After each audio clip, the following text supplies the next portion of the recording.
Շնորհակալություն։ Ես էլ շատ ուրախ եմ, որ այս քննարկումը լինում է մանավանդ իրավաբանների եւ իրավագետների մասնակցությամբ։ Ես իմ խոսքը կսկսեմ մի փոքրիկ պատմական էքսկուրսով 1987 թվականին աշնանը ուրեմն խորհրդային միության առողջապահության նախարար Չազովը այցելեց Մայրաթոր Սուրբ Էջմիածին եւ իրեն ուղեկցում էր խորհրդային Հայաստանի վարչապետը։ Ես այն ժամանակ Պարս Սարգսակ վեհարանում աշխատում էի, ծառայում էի եւ ներկա եղա այդ ընդունելությանը ազգային վեհապարի կողմից իբրև զուտ Սարգսակ, որ պետք է ինչ-որ հանձնարարություններ կատարի։ Եվ իմ առաջին շփումն էր դա ընդհանրապես խորհրդային Հայաստանի բարձրաստիճան ղեկավարության հետ։ Եվ ես ուղղակի շշմեցի այն վերաբերմունքից,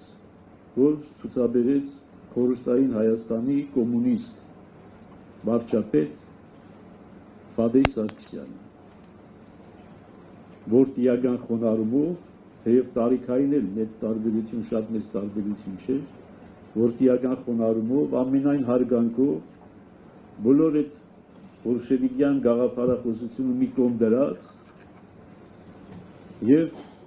հարգելով այն հանգամանքը եւ այն ինստիտուտը, որ ներկայացնում էր Վազգեն Վեհապարով։ Եվ դրանից հետո էր մնացած բոլոր վարչապետների հանդիպմանը երևի թե ներկա եղել են ամենայն հայոց կաթողիկոսների հետ եւ կարող եմ վստահաբար ասել, որ բոլորի մոտ եղել է այդ պատկառանքի եւ խոնարհության զգացումը։ Ինչը որ անպայմանորեն պետք չէ մեկնաբանել անձնական գետնի վրա, այլ որ պետականության հասկացողությունը եւ պետական ինստիտուտի մոտեցումը կրոնական ինստիտուտի նկատմամբ այդ բոլոր մարդկանց մոտ խորապես նստած էր եւ խորապես կայացած էր։ Եւ խորհրդային Հայաստանում նույնիսկ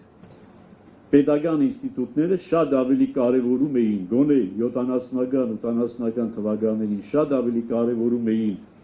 եկեղեցու դերը եւ նշանակությունը, քան անում է այսօրվա, այսպես ասած, անկախ Հայաստանի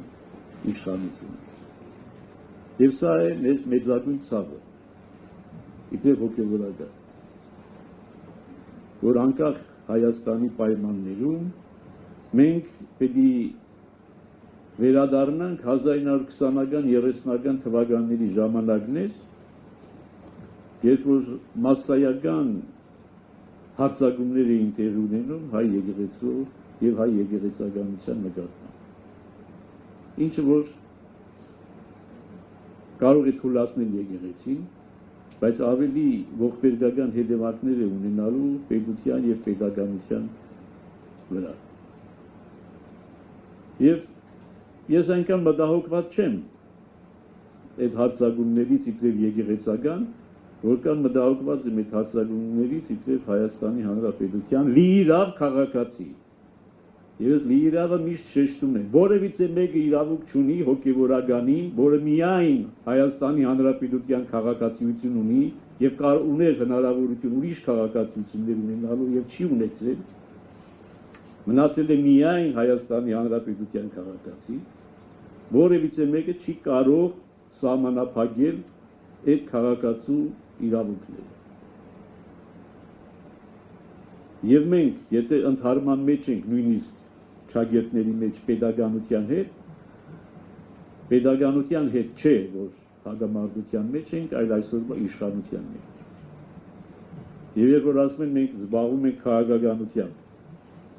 այսինքն մի իշխանություն, որ կարող է հազարամյա, երկհազարամյա Արցախի թեմը լիկվիդացնել, եւ մենք պիտի ծափահարենք եւ ասենք, հա, դա մեզ չի վերաբերում, սա քաղաքական հարց է։ Երբ որ մի իշխանություն հարյուրներով, հազարներով եկեղեցիներ եւ վանքեր հանձնում է թշնամուն եւ այդ տարածքը հայտարարում պատմական Ադրբեջան, ուրեմն մեր ընդվզումը քաղաքականության մեջ ընդգրկվել է, ուրեմն մենք իբրև Հայաստանի Հանրապետության լիիրավ քաղաքացիներ ցանկացած իրավունքից կարող ենք օգտվել, որով օգտվում է որևիցե մի քաղաքացի։ Հետևաբար վերադառնալով իմ ասածին, իմ մտահոգությունը այն չի, որ եկեղեցականության վրա հարձակվում է, շատ են հարձակվել, սրանք կհարձակվեն, կասեն կգնան։ Իմ մտահոգությունը առավել, եւ այս մասին եմ ուզում շեշտել, իմ մտահոգությունը առավել պետական ինստիտուտների բացարձակ եւ ամբողջական եւ ասված մի առաստ է, որ անվերադարձ լինի, կոլապսն է։ Այսինքն վարչապետի պաշտոնը զբաղեցնող անձը մտել է մի տարածք, որ իրենը չի, եւ ինքը ոչ մի իրավունք չունի, ոչ որպես քաղաքացի, ոչ որպես վարչապետ մտնելու, բայց մտել է, եւ պետական ինստիտուտները իրեն չեն ասում, թե այս բանը մի արա։ Այսինքն չկա ազգային անվտանգության ծառայություն, որ ասի գիտես ինչ, ազգային անվտանգության սպառնալիք է եկեղեցին փոխել քայքայել ներսից։ Չկա ազգային անվտանգություն փաստացի, որ չի սովորեցնում այսօրվա իշխանությանը, թե ինչպես պետք է մոդենալ եկեղեցին։ Չկան ուժային կառույցներ, որոնք ասեն, որ արտարադատության նախարարություն, որոնք ասեն, որ գիտես ինչ, դու օրենք ես խախտում, սահմանադրությունն ես խախտում, իրավական նորմերն ես խախտում, մտնում ես մի տարածք, որտեղ իրավունք չունես մտնելու։ Ոչ միայն պետություն եկեղեցի հարաբերությունների կոնտեքստում, այլ նաև մարդու անձնական կյանքի հետ կապված։ Ոչ մեկը եւ ոչ մի անձնավորություն Հայաստանի Հանրապետության մեջ մարդկանց անձնական կյանքից այնքան գաղտնիքների եւ գիտելիքների չի տիրապետում, որքան որևիցե մի հոգեվորական։ Չի կարող որևիցե մեկը հոգեվորականի չափ գաղտնիքների տիրապետել։ Ուրիշների կյանքի վերաբերող, ոչ թե սեփական, ուրիշների կյանքի վերաբերող։ Բայց ոչ մի հոգեվորական դա չի օգտագործում իբրև շանտաժի միջոց։